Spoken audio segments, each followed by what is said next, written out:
Let's start with our second module, in which we will cover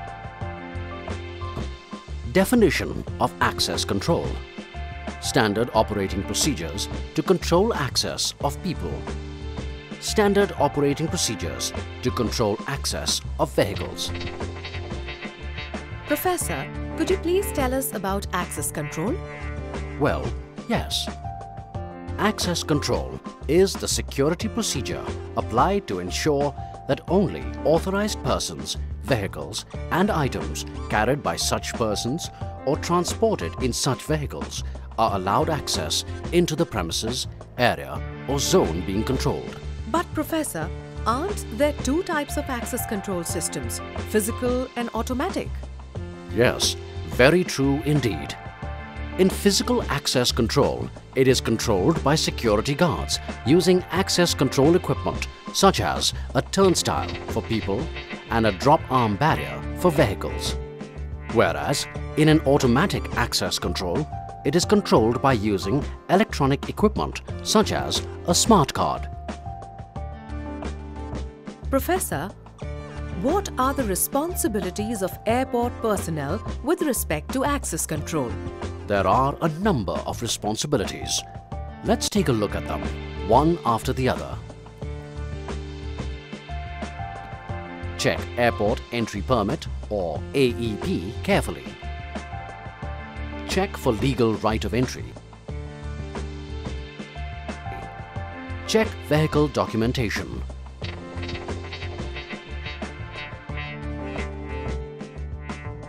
Report anybody attempting to gain entry without proper authorization. The Airport Entry Permit or the AEP system is a set of rules which controls the access of people and vehicles into restricted areas.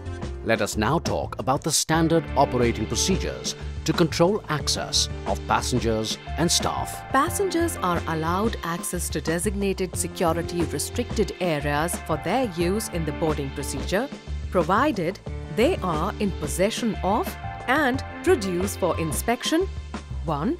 Authentic and valid travel documents, that is, passports or identity documents together with any necessary visas. 2.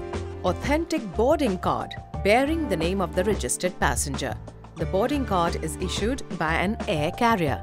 Are staff allowed free access into security restricted areas? No. Staff are allowed access to designated security restricted areas in accordance with the Restricted Area Permit System, as specified in appropriate airport security programs.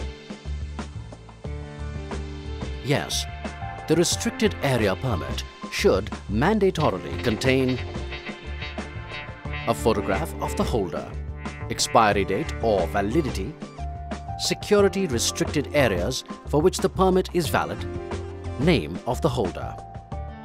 It should also be ensured that all staff members wear the permit in a visible manner on outer clothing at all times while entering or remaining in the restricted area. Well, that was all about standard operating procedures to control access of passengers and staff. Let us now talk about SOPs to control access of vehicles.